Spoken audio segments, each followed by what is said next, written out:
Pues vamos a la palabra de Dios. Abran sus Biblias en la primera carta de Pedro. Ahora sí vamos a ver qué es lo que Dios quiere hablar a nuestras vidas el día de hoy. Estamos en esta serie. Esa no es la serie, no sé quién puso ahí esa imagen. Esa no es la serie. Más que anda atrasado. Estamos en la serie, en la primera carta de Pedro, en donde me habla que somos una nación santa.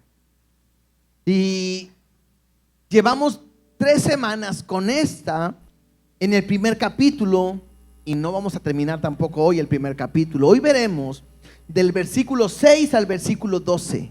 Primera carta de Pedro, del versículo 6 al versículo 12 veremos el día de hoy. Y yo le he titulado a esta enseñanza o a el tema del día de hoy, le puse así nada más: las pruebas. ¿A cuánto les gustan las pruebas? Otra vez, ¿a cuánto les gustan las pruebas?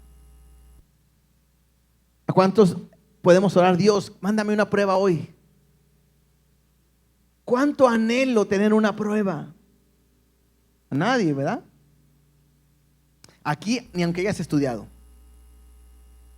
Pero todos nosotros pasaremos por pruebas. Y creo que lo que veremos hoy es muy importante para nosotros, porque nos va a ayudar a poder seguir y caminar adelante. Así que yo quiero que oremos. ¿Les parece si oramos de una vez para arrancarnos y ver lo que Dios tiene para con nosotros? Dios, gracias te damos porque eres bueno y porque eres fiel. Gracias te damos por la oportunidad que nos da de estar reunidos. Te hemos alabado, te hemos adorado, y hoy te queremos escuchar también. Queremos estudiar tu palabra, inquirir en ella, querer profundizar en tu palabra, para que a través de ella nuestros corazones sean transformados. Háblanos, permite que el día de hoy podamos recibir este mensaje, esta enseñanza, y que al recibirla nuestro corazón completamente sea transformado. Toma el control, habla en nuestras vidas, quita toda palabra que no sea tuya, Dios, y permite que la misma palabra que estaremos leyendo transforme el corazón de cada persona que está aquí. Te lo pedimos, te lo rogamos en el nombre de Jesús. Amén y amén. Empezaremos en el versículo 6, pero así como un recuento, hasta hoy hemos visto en esta carta que hemos sido elegidos según la presencia de Dios. Lo primero que estuvimos hablando es que en el conocimiento anticipado de Dios hemos sido elegidos, santificados, decía ahí, también hemos sido santificados, y había un propósito. Esto está en los primeros versículos. Dice: para obedecer y ser rociados con la sangre de Jesucristo. Y dijimos, Dios te ha escogido para obedecer su palabra. También algo que vimos, no solamente que te ha escogido según su presencia, sino que por su gran misericordia nos ha hecho renacer para una esperanza viva. Y dijimos esto: tenemos una nueva vida, somos una nueva criatura en Cristo. Nadie de nosotros decide nacer de nuevo, es más, ni en nuestra vida, ¿verdad? Nadie de tus hijos decidió nacer, sino cada uno de nosotros hemos nacido por la voluntad de Dios y hemos renacido también por su voluntad. Él nos ha hecho renacer. También vimos la semana pasada que nos ha dado una herencia, y vimos estas cualidades de esta herencia, que era incorruptible, incontaminada e inmarcesible, reservada para nosotros. Entonces me habla específicamente de esa herencia que Dios tiene para cada uno de nosotros. Y también vimos que somos guardados por el poder de Dios mediante la fe. ¿Sí? Somos guardados por el poder de Dios mediante la fe. Y dijimos, para alcanzar la salvación que está preparada para manifestarse en el tiempo postrero. Entonces, dentro de esta carta, Pedro nos ha estado diciendo ¿qué es lo que Dios ha hecho por nosotros? Nos ha escogido, nos ha hecho renacer, nos ha dado una herencia, nos ha guardado en su poder. Pero no es todo, sino que también me dice que además de todo lo que Dios nos ha dado, que seremos probados. Y es aquí donde de repente son a lo mejor las enseñanzas que no nos gustan escuchar. No nos gusta escuchar. ¿Por qué? Porque tengo que entender que voy a tener pruebas y aflicciones en mi vida cristiana. Y a nadie le gusta tener esas pruebas. A nadie le gusta tener las aflicciones. Todos quisiéramos ser cristianos sin ninguna prueba, sin ningún problema, sin una dificultad. Y a veces pensamos incluso que cuando me pasa algo es porque estoy en pecado. Pero no. Hoy veremos que Dios tiene un propósito para cada uno de nosotros, aún en las pruebas. Mire, leamos del versículo 6 al versículo 9, que veremos la primera parte de esta enseñanza. Y veremos poco a poco después cómo lo podemos aplicar a nuestra vida. Versículo 6 dice: en lo cual vosotros os alegráis, aunque ahora, por un poco de tiempo, si es necesario, tengáis que ser afligidos en diversas pruebas, para que sometida a prueba vuestra fe, mucho más preciosa que el oro, el cual, aunque perecedero se prueba con fuego, sea hallado en alabanza, gloria y honra cuando sea manifestado Jesucristo, a quien amáis sin haberle visto, en quien creyendo, aunque ahora no le veáis, os alegráis con gozo inefable y glorioso, obteniendo el fin de vuestra fe, que es la salvación de vuestras almas. Estos 4 versículos me habla acerca de las pruebas. La primera frase que veo en el versículo 6, vamos a irnos poquito a poquito, dice así: en el cual vosotros os alegráis. Y la pregunta tendría que hacernos es: ¿en qué nos alegramos? Bueno, tendría yo que leer el versículo anterior, que es el versículo 5. Cuando leíamos: sois guardados por el poder de Dios mediante la fe, y me dice: para alcanzar la salvación que está preparada para ser manifiesta en el tiempo postrero, en el cual vosotros os alegráis. Entonces, ¿en qué nos alegramos? Bueno, nos alegramos en esa salvación que está preparada para manifestarse en aquel tiempo. Recuerden que hablamos la semana pasada que la salvación la podíamos ver de 2 perspectivas. La primera es esa salvación inmediata. Cuando uno viene a Cristo, reconoce que es pecador, viene a la cruz y le acepta, en ese momento somos salvos. En ese momento hemos sido perdonados. En ese momento hemos sido sellados con su Espíritu Santo. Le pertenecemos a Dios, somos de Dios y tenemos una esperanza que un día estaremos con Él. Esto pasa inmediatamente en el momento.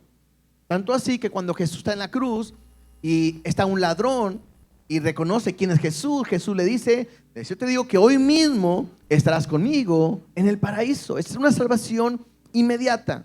Pero la otra salvación que hablamos la semana pasada me habla de aquel tiempo cuando Jesús venga y seamos glorificados con Él y estemos con Él, donde ya nunca más habrá pecado, donde el pecado sea acabado por completo, donde nunca más fallemos, donde nunca más volvamos nosotros a dañar, a transgredir, a lastimar, a entristecer a nuestro Dios a causa de nuestro pecado. Entonces, lo que dice Pedro al estar hablando que somos guardados para este momento, bueno, eso provoca una alegría. Pregunta: ¿cuántos de ustedes quisieran ya estar en ese momento delante de Dios donde no hubiera más pecado? ¿No es cierto? Porque de repente nos molestamos, que ya no queremos fallar ni pecar y caemos en pecado. Pero nos alegramos en que habrá un día donde nunca más le fallemos a Dios, donde nunca más volvamos a cometer pecado. Y ese día va a ser muy especial, y eso es lo que a nosotros nos alegra. Entonces esa esperanza trae gozo a nosotros. Entonces en eso nos alegramos. Versículo 6, la segunda parte dice: aunque ahora por un poco de tiempo, si es necesario, tengáis que ser afligidos en diversas pruebas. Y yo quiero hablar sobre esto. Todavía estamos en este mundo y en esta condición. Ahora me dice que por un poco de tiempo es necesario que seamos afligidos en diversas pruebas. El tema, no sé si se han dado cuenta, pero el tema de pruebas, aflicciones, tribulaciones, es un tema que hemos estado escuchando constantemente en las últimas reuniones. En Santiago lo estuvimos viendo todo el momento. Ahora en Pedro lo estamos viendo una vez más.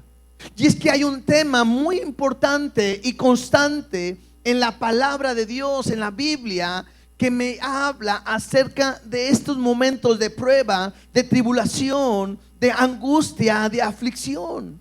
Y tenemos que aprender, hermanos, que esto es parte de nuestro caminar con Cristo. Hace la semana pasada, si no me equivoco, leíamos Juan 16:33. En Juan 16:33 Jesús le dice: estas cosas os he hablado para que en mí tengáis paz. En el mundo tendréis, ¿qué dice?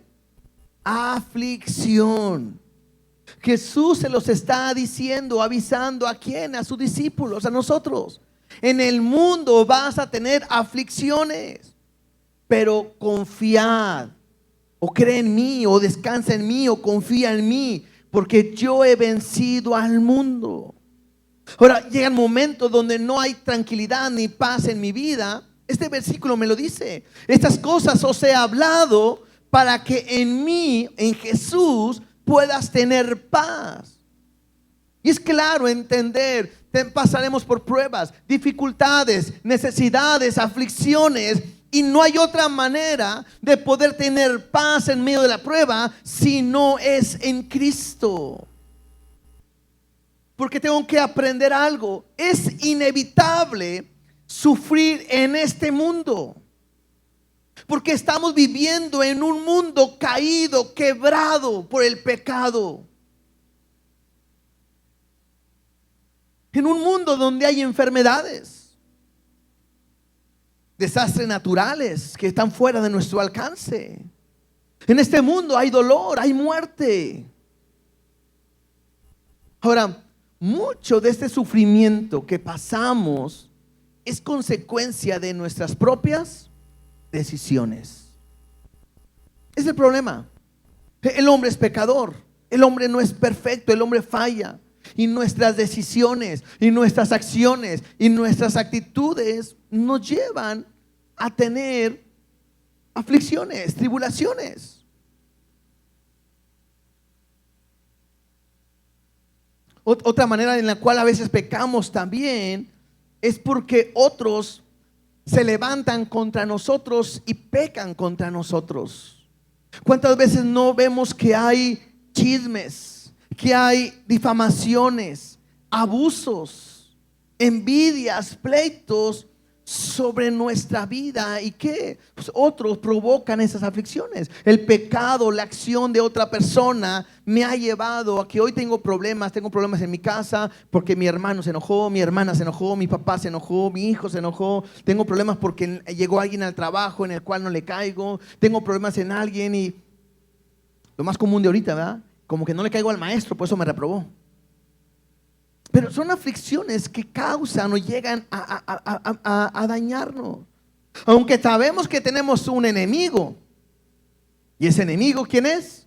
Bueno, tenemos tres. Dijimos, un enemigo es Satanás, otro enemigo es el mundo, y otro enemigo es nuestra carne. carne, que se levantan para tratar de dañar y afectarnos en todo momento. Ahora, he estado hablando de por qué podemos estar sufriendo, pero no puedo olvidar, y es muy importante que lo entienda el día de hoy, que también sufrimos porque Dios quiere que suframos.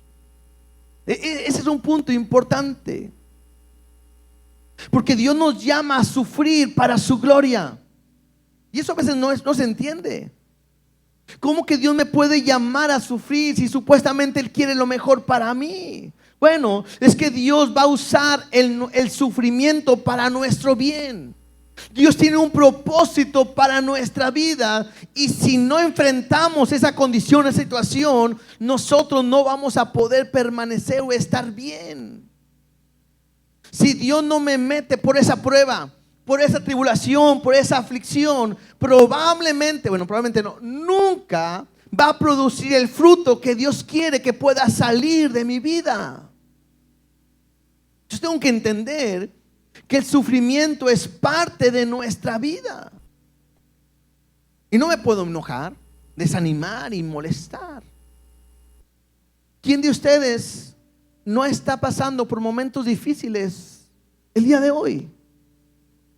¿Quién no está pasando por situaciones que están complicando su vida? Yo creo que todos nosotros pasamos por algo. Y si hubiera alguien que hoy dijera: no, yo nunca tengo problemas, yo no tengo ni problemas, pues yo tengo que decirte: cuidado, porque mañana pasado muy seguro vienen problemas o necesidades sobre tu vida. Porque el sufrimiento siempre tiene un propósito en nosotros. Y ese propósito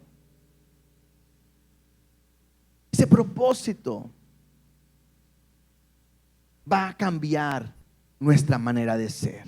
Veamos algunas características del sufrimiento. ¿Les parece? Vamos a enfocarnos ahora en el sufrimiento. A lo mejor alguien pudiera pensar: yo voy a la iglesia para que me quiten el sufrir. Pero no. Hoy vamos a aprender características del sufrimiento. Primera característica: ¿cuánto duran las pruebas?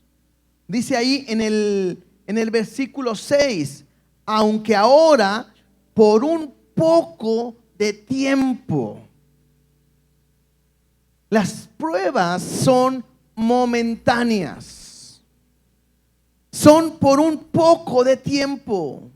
La aflicción, el problema, la prueba que estás enfrentando el día de hoy, que estás viviendo el día de hoy, no van a durar para siempre, no son eternas, sino que la Biblia me dice que son momentáneas. Mira lo que dice Segunda de Corintios capítulo 4 versículo 17. Aquí es Pablo hablando sobre este tema. Dice: porque esta leve tribulación momentánea, una vez más, es momentánea, por un poco de tiempo, produce en nosotros un cada vez más excelente y eterno peso de gloria. Vean este contraste, porque por un lado me dice leve, pero en otro lado me dice excelente. Por un lado me dice momentáneo, pero por otro lado me dice eterno. Por un lado me dice tribulación y por otro lado es gloria. Entonces me dice en una comparación, en un contraste, es una leve tribulación momentánea. Y en el otro lado es una excelente gloria eterna. Entonces me habla de algo que va a suceder o viene a mi vida, que le conocemos tribulación o prueba, que es por un poco de tiempo. Y tengo que entender y aprender que Dios tiene el control de todos nosotros. Y si Dios permite meterte en el horno de fuego como Sadrach, Mesach y Abednego, tienes que entender que no vas a estar más tiempo de que Dios crea que sea necesario. A veces nos desesperamos y decimos, pero ya, Señor, sácame. Dios sabe cuándo. Imagino, me pongo a creer, una idea puede ser esta: aquellos que les gusta hacer pan, pastel, preparan todo, lo meten al horno, y a lo mejor están los niños ahí, la familia diciendo, ay, ¿ya salió? No, todavía le falta. Ay, ya mero, no, todavía le falta. Ya pasó mucho tiempo, pero todavía le falta. La pregunta es, ¿qué pasa si lo sacas en ese momento? Algunos dicen, no se infla, ¿verdad? Otro dice, está crudo, no va a servir. Cuando sale en el momento, a la temperatura y en el momento adecuado, va a salir en su punto y lo vamos a poder disfrutar. Lo mismo Dios. Cuando Dios te mete a una prueba, no te va a sacar antes. Cuando Dios te mete a una prueba, Dios te va a sacar en el momento que es necesario. Pero otra vez, el primer punto que aprendimos es que las pruebas son momentáneas. La segunda característica, leíamos ahí en el versículo 6, aunque por un poco de tiempo, dice, si es necesario. La segunda característica es que las pruebas siempre son necesarias. Dios nos conoce y sabe cuándo es necesario que seamos probados. Dios lo sabe. No nos podemos esconder de Él. Hay diferentes, hermanos, tipos de tribulaciones, de pruebas, unas más fuertes que otras. Y cada uno de nosotros enfrentamos una y otra diferente. Pero Dios siempre sabe cuál es la necesaria. ¿Para quién? Para tu vida. No te va a poner una que no sea para ti. No te va a poner una que no vaya a producir el fruto. Dios siempre va a ponerte la prueba que es necesaria. Entonces tengo que aprender este principio. La prueba que estás enfrentando, Dios consideró que era necesaria que la pasaras para producir un propósito para tu vida. Otra vez, la prueba que estás enfrentando, Dios consideró que era necesaria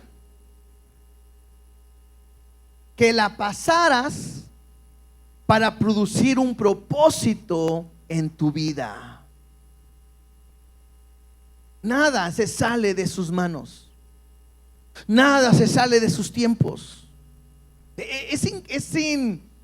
Híjole, ilógico decir que creemos en Dios, un Dios que sustenta todo, un Dios creador de todo, un Dios que me cuida, que me ama, y que pueda creer y pensar que no tiene cuidado de mí en la prueba. Es ilógico. Si Él cuida todo, me creó, me formó y todo es por Él y para Él, tengo que entender que aún en medio de la prueba, Dios tiene el control. Y tengo que aprender, y no es porque esté mal. Bueno, hay veces que me porto mal, hago cosas malas y la consecuencia es una prueba para mi vida. Hay varios ejemplos bíblicos. Pero vamos a pensar que no estás pasando por esto hoy. Bueno, de la misma manera Dios te va a meter en una prueba. Hay un ejemplo que para mí es impresionante, que es la historia de Job.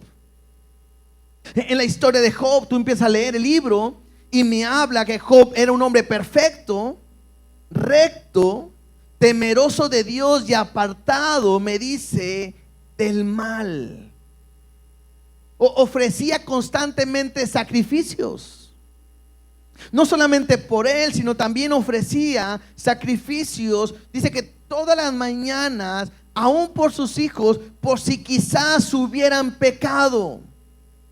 Pero me habla que era una persona íntegra, que incluso trataba de llevar todos los días a su familia delante de Dios para que puedan estar bien delante de Dios.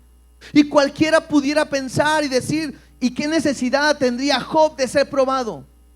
si buscaba a Dios, ofrecía sacrificios. Dios se expresa de él como un hombre íntegro, temeroso de Dios y apartado de mal.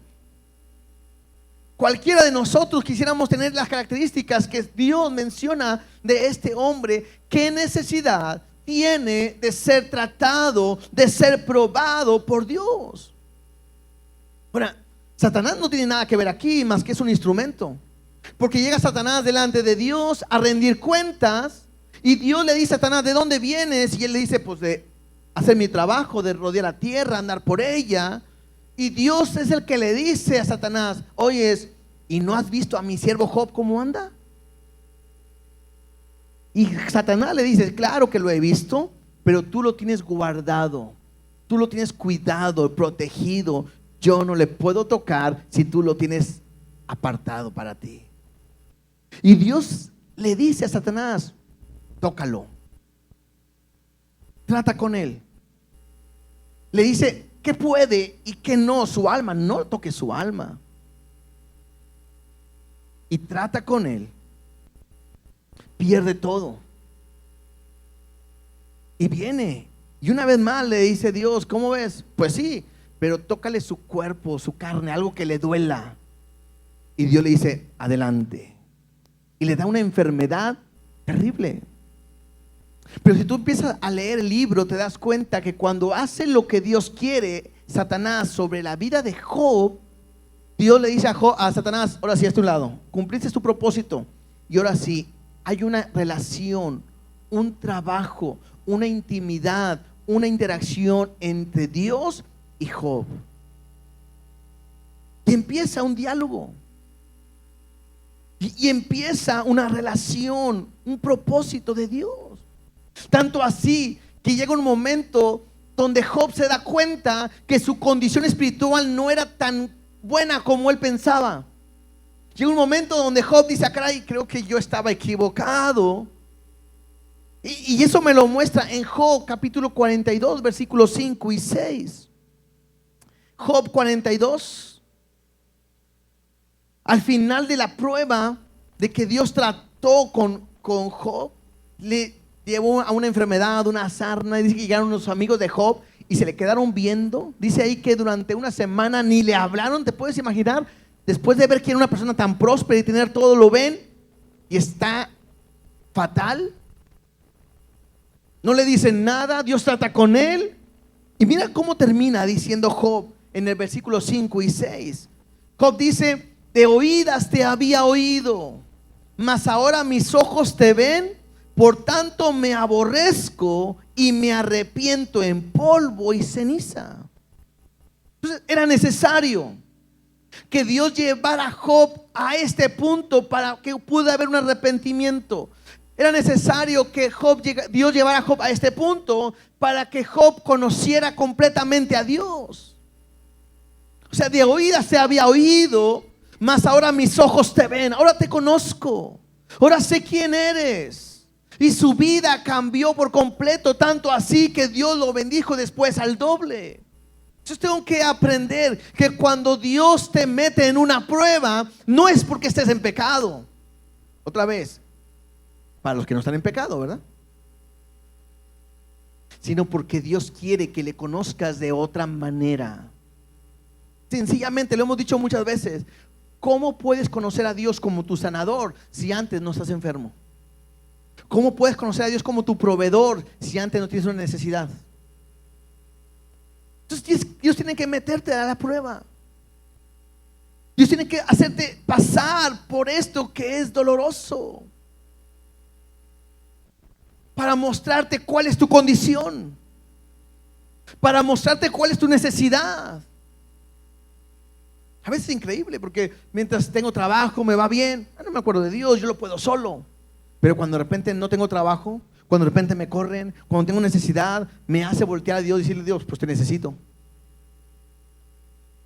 Y Dios dice: claro, tenía que pasarte por esa prueba para que puedas poner tu confianza en mí.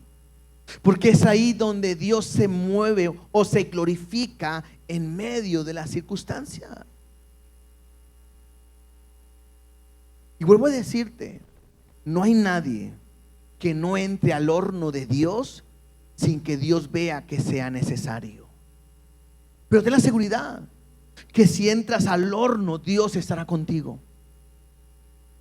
Ten la seguridad de que no estarás solo. O sea, Dios no es como que te van a meter al horno, quémate, a ver cómo te va. No. En la historia de Sadrach, Mesach y Abednego, lo metieron al horno. Y cuando ellos estaban ahí, no estaban solo. Jesús está con ellos en todo momento. Tanto así que aún en la prueba ellos no son quemados. Nada les pasó. Entonces, cuando Dios te mete a una prueba, a una dificultad, aprende que Dios está contigo. Y no es porque no te ame, no es porque no seas especial, sino porque por cuanto eres especial, Dios te está llevando a que puedas sacar lo mejor que hay en ti y le puedas conocer. No sé. Es como, a lo mejor hoy no pasa así, pero a lo mejor alguien que estaba antes decía: yo creo que mi papá no me quiere porque me manda a la escuela. Y sabemos que el mandarte a la escuela no es que no lo queramos, sino que ¿qué es? Al contrario, quiero que estudies porque lo que vas a hacer, lo que vas a ganar va a ser para ti. Es como aquel niño que está enfermo y piensa que su mamá no lo quiere porque lo está inyectando. Ay, es que me va a doler. Sí, pero si no te inyecto, no te vas a aliviar y vas a seguir enfermo. Es necesario. Es fecha, ¿no? Vas con el doctor y tú te dice: ¿qué quiere? ¿Pastillas o inyecciones? ¿Cuántos de ustedes dicen pastillas? ¿Verdad? Y luego dice el doctor: pero con un piquete es más rápido. Pero me va a doler. Sí, pero es más rápido. Bueno, ándele. Y ahí vas y te ponen la inyección y duele, pero rápido hay un cambio en tu organismo. La aflicción, el dolor, la tribulación produce eso. A nadie le gusta, pero produce un cambio completamente en ti. Entonces, número 1, las pruebas son momentáneas. Las pruebas son necesarias. Número 3, las pruebas son dolorosas. Versículo 6, sigamos leyendo ahí. Dice: aunque ahora por un poco de tiempo, si es necesario, tengáis que ser afligidos en diversas pruebas. Hermanos, claro, te va a doler. Claro, la aflicción te va a ser dolorosa. Algo difícil de llevar. Algo que a lo mejor hasta te va a entristecer. Pero la Biblia no te dice que no debes de sufrir. No, claro. Claro que puedes sufrir. Pero lo que la Biblia te alienta es que en medio de ese dolor, en medio de esa angustia, de esa tribulación, tú puedas gloriarte en Dios para que Dios sea glorificado a través de su vida. Que aprendamos a depender completamente en Él y no en nosotros. Si las pruebas no fueran dolorosas, nunca produciría el fruto necesario en nuestras vidas. ¿Te puedes imaginar? Oye, ¿cómo está? En una prueba, ¿y qué tal? Ni se siente nada. Pues dame otra. Dios, ¿no tienes una prueba más grande? ¿Acabo no se siente? Sí, ahí te va. ¿Qué sentiste? Nada. Pues no. Una prueba duele. Una prueba entristece. Una prueba te hace sufrir a veces, llorar. Pero va a producir un fruto completamente en ti. Santiago 5:11. Santiago 5:11 dice: he aquí, tenemos por bienaventurados a los que sufren. ¿Habéis oído de la paciencia de Job y habéis visto el fin del Señor? Que el Señor es misericordioso y compasivo. O sea, hace una comparación una vez más con Job y te dice: son bienaventurados los que sufren. ¿Por qué? Porque ¿viste lo que le pasó a Job? Cómo sufrió y Dios le quitó todo, pero al final ¿qué le pasó? Dios le dio mucho más, el doble de lo que tenía.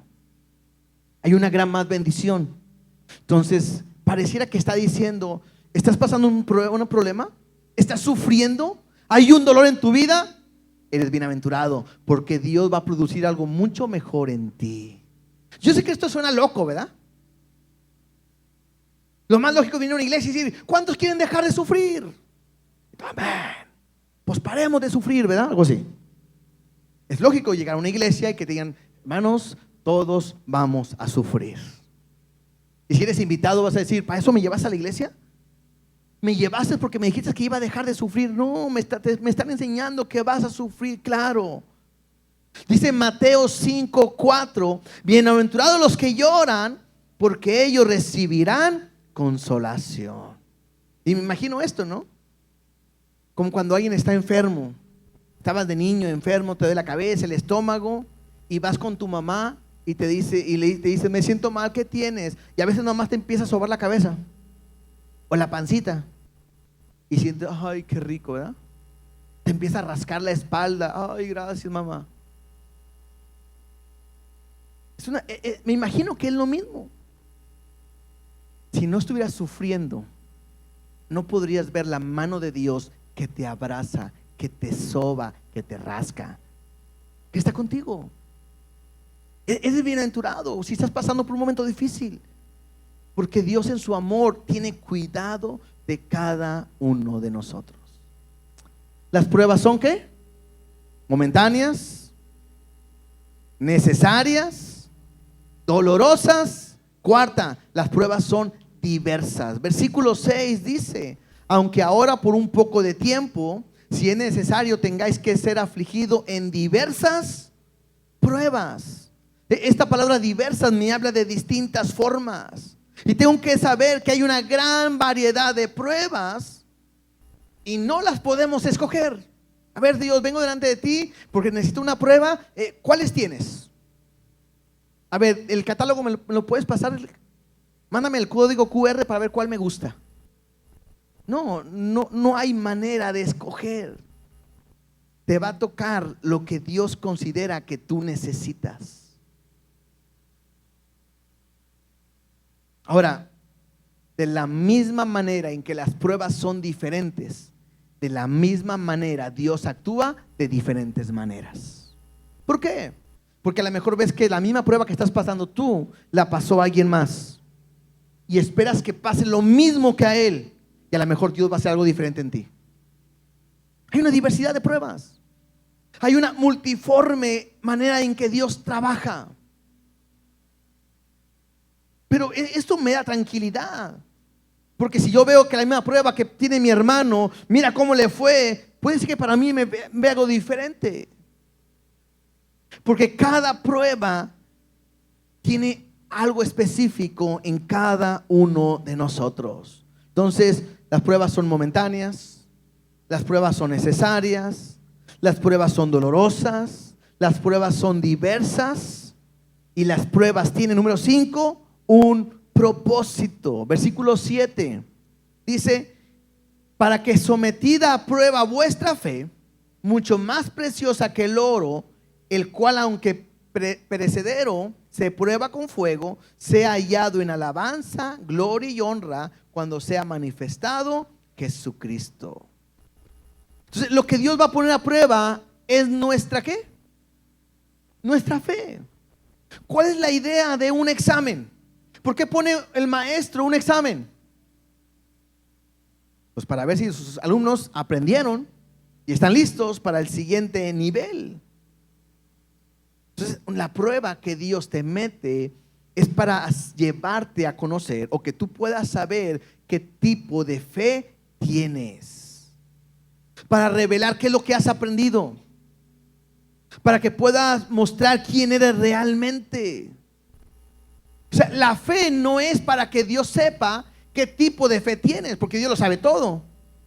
La prueba no es para que Dios sepa cuánta fe tienes, Dios lo sabe todo. Sino que la prueba es para que tú puedas aprender a entender qué tipo de fe tienes o cuánta fe tienes en Dios. Ahora, el examen, la prueba, va a durar ¿cuánto tiempo? Dije ahorita, momentáneo. Sí. ¿Y cuánto es ese tiempo momentáneo? ¿Cuánto va a durar esa prueba? Hasta que la pases. Les digo algo, aquí no se reprueba, sino que estás ahí mismo. Antes, no sé cuántos de ustedes presentaron antes primeras, y luego segundas, y luego terceras, y luego cuartas. ¿Así era cuarta, sí? De las cuartas ya era N, ¿no? La quinta era N, sexta N, y luego era N1, N2, N8, N1000, N2000. Y ahí estabas. ¿Cuándo dejabas de presentar? Hasta que la pases. Y era N oportunidad. O sea, ahí puedes hacer maestría a los 100 años, ahí presentando. ¿Dónde vas a presentar? ¿Qué vas a presentar? Ahí en la prepa. Estoy en la N 500,000. A ver si paso. Con Dios, la prueba se termina hasta que la pases.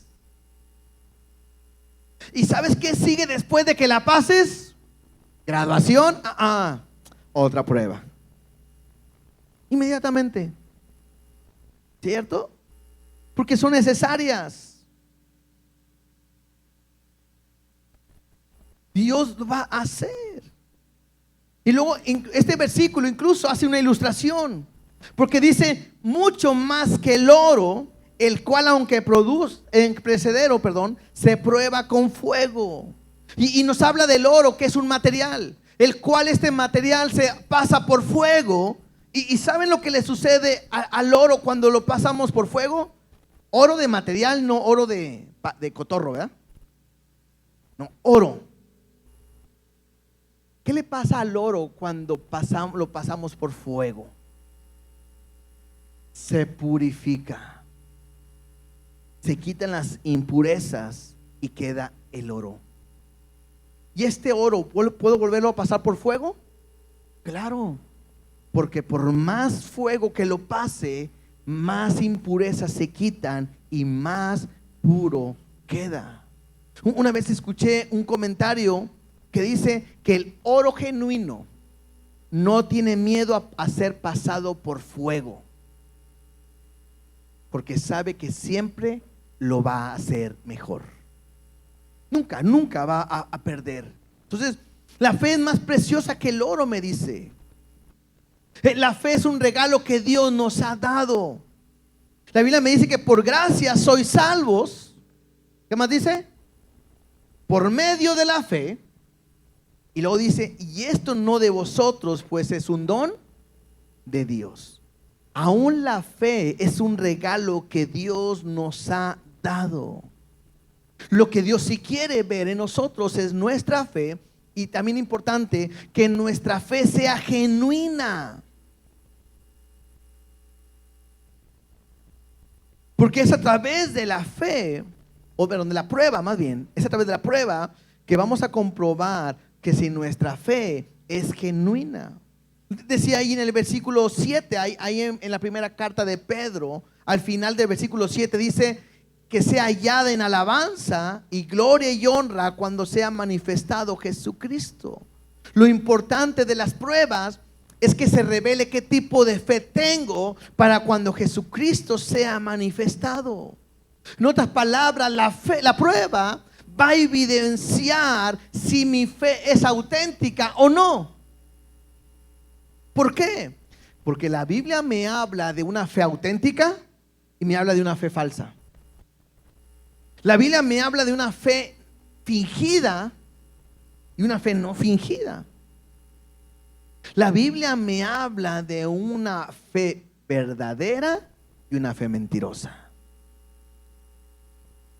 Entonces, la prueba te va a mostrar que realmente eres o no eres un hijo de Dios.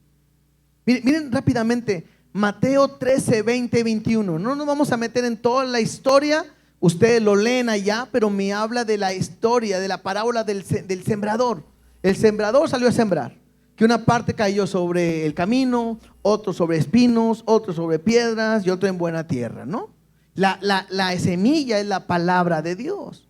cuando Jesús lo dice, le preguntan que lo explique y Él lo va a explicar. Y mira lo que dice en el versículo 20. No me voy a hablar de esta. Dice, el que fue sembrado en pedregales, o sea, que cayó la semilla sobre piedras. Dice, este es el que oye la palabra. Me habla de una persona que oye la palabra y al momento la recibe con gozo. Dice, ay, qué padre estuvo la reunión. Me gustó mucho lo que dijeron. Ay, qué bonita palabra dieron ahí. Ay, me ayudó, me motivó. Reciben la palabra con gozo. Dice 21, pero no tiene raíz en sí, sino que es de corta duración. Pues al venir ¿qué dice? Aflicción o la persecución por causa de la palabra, luego tropieza. Entonces me habla de, hay gente que está en la iglesia y que le gusta y canta y escucha y viene por una semana, viene por 2 semanas, viene por 3 semanas, pero si tu fe no es auténtica, no es genuina, cuando empiezas a tener problemas, lo que haces es, ya no voy a ir. He visto gente, conozco gente que venían esperando que Dios hiciera un milagro en su vida, pero como nunca lo hizo ese milagro, dejaron de venir. Gente que no pasaron la prueba. Y la prueba evidencia que realmente no era genuina y no son hijos de Dios. Por eso hay tantos que van y vienen, ¿sí? Como el monte de Piedad, se fue y regresó, y se fue y regresó, y se fue y regresó, ¿sí? Y muchos no son genuinos. Muchos no son genuinos y ese es un problema. Entonces, la manera en que respondes a una prueba muestra quién eres en Cristo. Versículo 7. Ahí otra vez en Pedro. Quiero leer el 7 para caer en el 8. Aunque ya leíamos el 7. Dice, para que sometida a prueba vuestra fe, mucho más preciosa que el oro, el cual aunque perecedero se prueba con fuego, sea hallado en alabanza, gloria y honra cuando sea manifestado Jesucristo. Y luego me dice, a quien amáis sin haberle visto, a quien creyendo, aunque ahora no le veáis, os alegráis con gozo inefable y glorioso. Y esto me habla de lo que es una vida cristiana de fe. Porque me dice ahí, al cual amamos sin haberle visto. Y esta es una cualidad del cristiano. Aquel que cree en Dios, aquel que ha puesto su confianza en Dios, aquel que puede pasar la prueba. La primera cualidad es que ama a Jesús. No hay otra manera. Si no amas a Jesús, no puedes seguir adelante, no puedes ser un cristiano y no puedes enfrentar las pruebas con gozo. La primera característica de alguien que puede pasar la prueba es que ama a Jesús. Lo segundo es que cree en Jesús aunque no le ha visto. Bueno, aquí nosotros le hemos visto, pero eso es fe. Y por eso para gente somos locos. Ay, ¿cómo puedes creer en alguien que ni has visto? ¿Cómo sabes que Dios existe si no lo has visto? Bueno, no solamente creo, le amo. Y luego dice, aunque ahora no le veáis, os alegráis con gozo inefable y glorioso. Eso me hace, mi fe en Cristo me hace ser feliz, amarlo, creer y estar gozoso de una manera que no se puede explicar. Ahora, cuando a veces cantamos, le adoramos, a veces hasta lloramos por su presencia, sentimos bonito. ¿Te puedes imaginar qué será un día verlo cara a cara? A veces decimos, no, cuando llegue al cielo voy a preguntar, ¿y por qué esto? ¿Y por qué lo otro? Y aquí y allá, y le voy a preguntar eso que no entendí la Biblia, y le voy a preguntar, Yo creo que cuando lleguemos al cielo, te vas a quedar mudo, impresionado de la grandeza, la hermosura y la gloria de nuestro Dios. Y será un gozo que a lo mejor no vas a poder explicar ni saber qué es lo que está pasando. Y otra vez, todo este gozo que tenemos en Dios es lo que te ayuda a permanecer en las pruebas. Es una locura el decir, el pensar que cómo puedo tener gozo en medio de la prueba. Lo correcto es, ay, tienes pruebas, llora, lamenta, sufre, que te vean todos cómo sufres. Pero no, la Biblia dice todo lo contrario. Incluso mira lo que dice Santiago, capítulo 1, del 2 al 4. Esto lo leímos hace unas semanas cuando llevábamos el libro de Santiago, unos meses. Dice Santiago 1, del 2 al 4, hermanos míos, habla la iglesia, tener por sumo gozo cuando os halléis en diversas pruebas. ¿Qué debe de haber? Así como que, ay, hermano, estoy feliz. No, me habla de un gozo supremo, ¿no? O sea, el sumo gozo al momento de estar en diversas pruebas, sabiendo que la prueba de vuestra fe produce paciencia. Mas tenga la paciencia su obra completa, para que seáis perfectos. Esto habla de maduros, cabales, completos, que no te falte cosa alguna. Otra vez, lo que está diciendo Santiago: ¿estás en pruebas? ¿Estás en dificultades? Gózate. Que haya gozo en tu vida. ¿Por qué? Porque después de ese momento vas a ser maduro, vas a ser completo y no vas a tener necesidad de nada, porque Dios está contigo. Eso es lo que te está hablando. Porque es en medio de la prueba donde tú vas a aprender a poder creer en Dios. Ahora, no solamente creer en Él, sino creer a lo que Dios te ha dicho. ¿Sabes cuál es el peor problema? Lo peor que puede pasar, que cuando estemos en pruebas, en dificultad, en tribulación, dejemos de hacer nuestro devocional. Y es muy común. Cuando tenemos navegantes o algo, ¿estás haciendo tu devocional? No, esta semana fue muy pesada para mí. Estoy pasando por momentos difíciles y decidí hacer un lado mi devocional. Y así como, ¿pero por qué? Es como si alguien está enfermo y el doctor te da un medicamento y llegas con el doctor y te dice, ¿cómo le fue? Uy, muy mal, estuve bien malo esta semana, doctor. Y se tomó el medicamento. No, lo suspendí porque me sentí mal. ¿Qué le va a decir el doctor? Pues señora, señor, pues para eso era el medicamento. Para eso es tu devocional, para que puedas escuchar lo que Dios te habla en medio de tu prueba, en medio de lo que tú estás pasando. ¿Qué dice Romanos? Así que la fe es por el oír, y el oír por la palabra de Dios. ¿Quieres tener fe? ¿Quieres salir de la prueba? ¿Quieres vencer? La única manera es escuchar lo que Dios te ha dicho. No hay otra manera. Eso es importantísimo. La semana pasada o antepasada, cuando escuchamos que Pedro fue a pescar y no había pescado nada, Jesús le dice, boga mar adentro y eche la red. Y él le dice, no hemos pescado nada más en tu palabra. Voy a obedecer tu palabra. Voy a obedecer. Y hubo un gran milagro, pero fue en su palabra.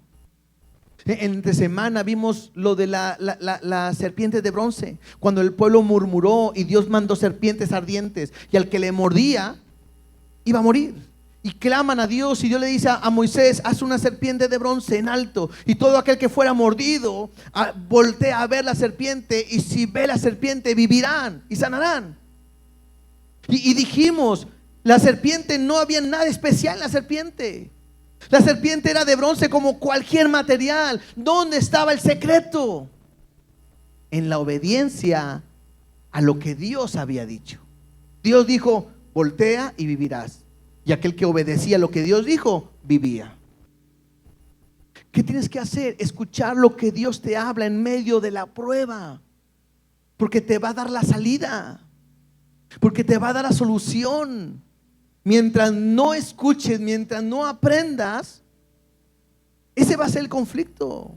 El problema es que todos tratamos de buscar la solución en otras partes. Es un problema económico. Hablo, a ver, ¿quién me puede ayudar? ¿Quién me puede proveer? ¿Quién me presta?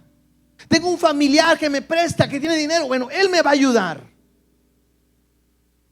Tengo un problema de sanidad, de enfermedad.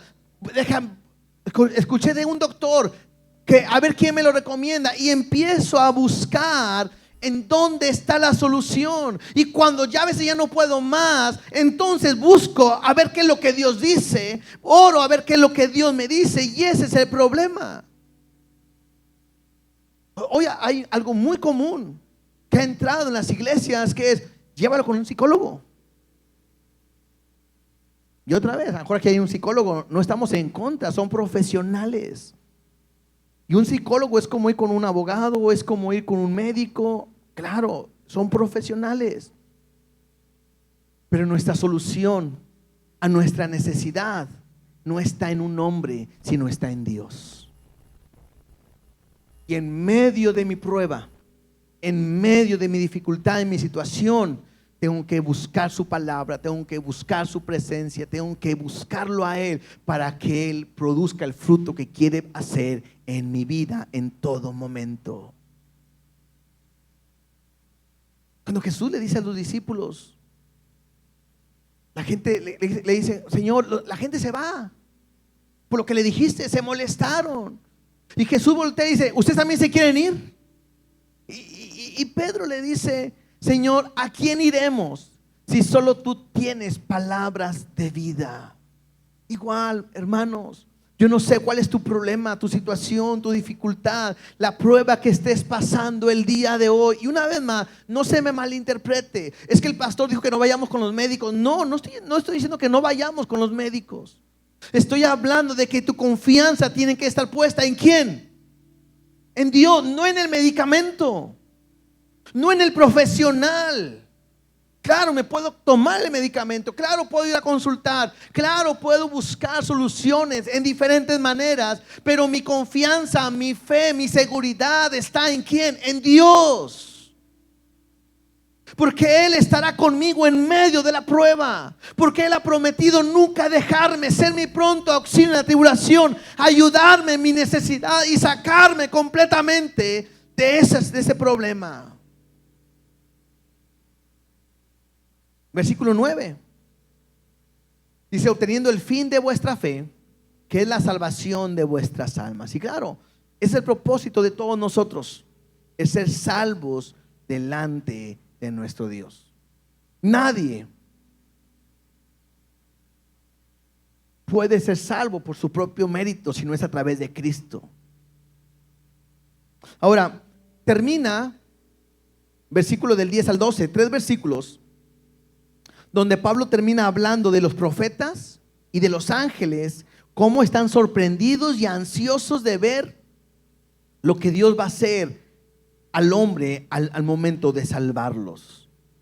Porque es a través del mensaje que Dios ha dado desde los profetas que ha mostrado un plan de salvación.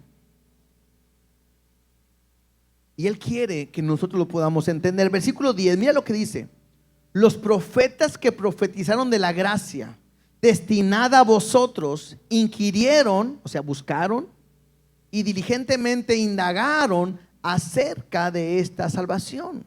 O sea, la salvación que hoy tenemos, que se está mencionando en este momento con Pedro y hoy en nuestros días, no es algo que salió de la noche a la mañana, sino es un mensaje que Dios ha dado desde el principio. Cuando Dios agarró a la serpiente y le dijo: por lo que hiciste serás maldito, tú le has herido en el calcañar, ella te herirá la cabeza, acabará contigo.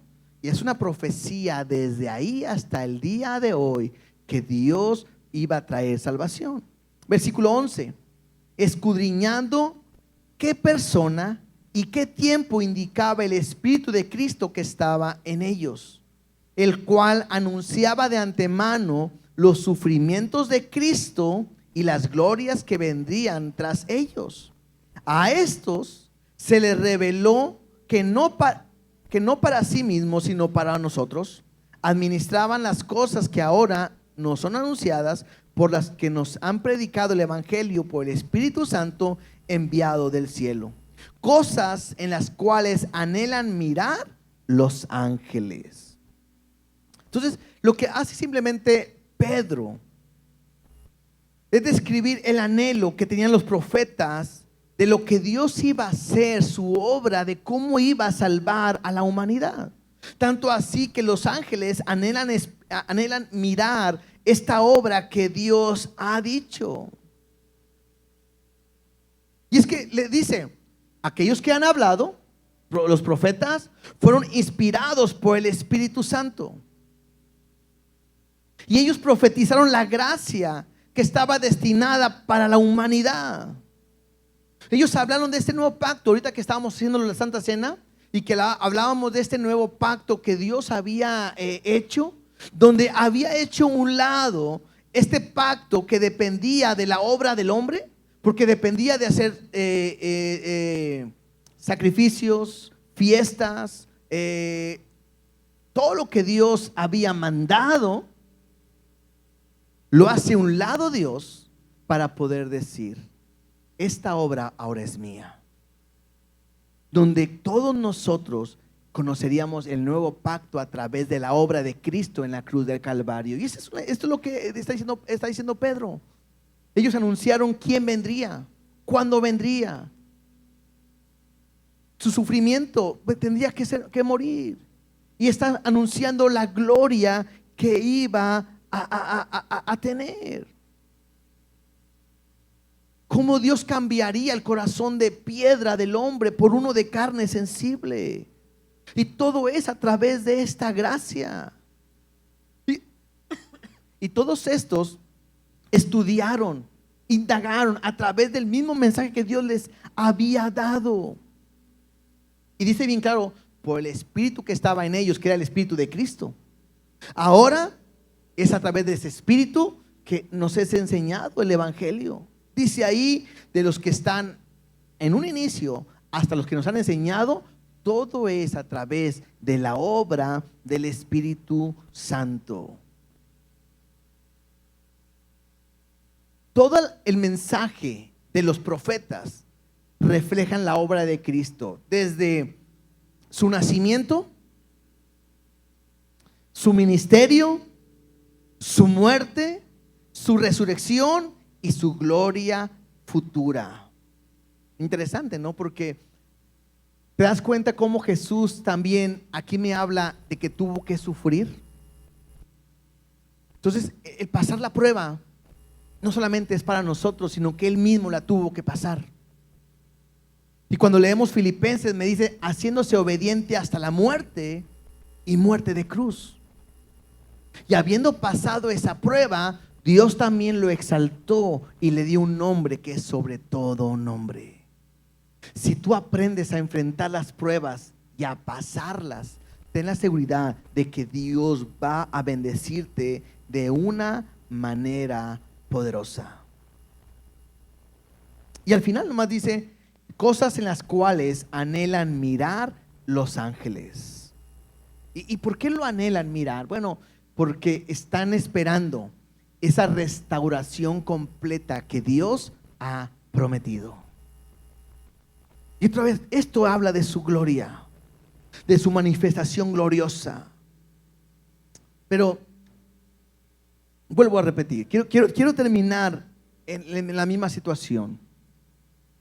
Si estás pasando por problemas o pruebas, es porque Dios quiere producir algo en ti. Dios le dijo a Pedro, Satanás te ha pedido, ¿para qué? Para zarandearte como a trigo. ¿Por qué? Porque cuando se zarandeaba el trigo, hacía que toda la cáscara volara y quedara el fruto limpio. Cuando Dios trata contigo, es porque quiere sacar ese fruto y quiere quitar todo lo que no necesitas. ¿Va a doler? Va a doler. ¿Será difícil? Será difícil. Pero hay una gran esperanza, que Dios prometió estar contigo en todo momento. Si eres un hijo de Dios, podrás entender que Dios tiene un propósito, está obrando en tu vida. Y lo que estás pasando, puedes decir, gloria a Dios, porque viene algo mejor para mí.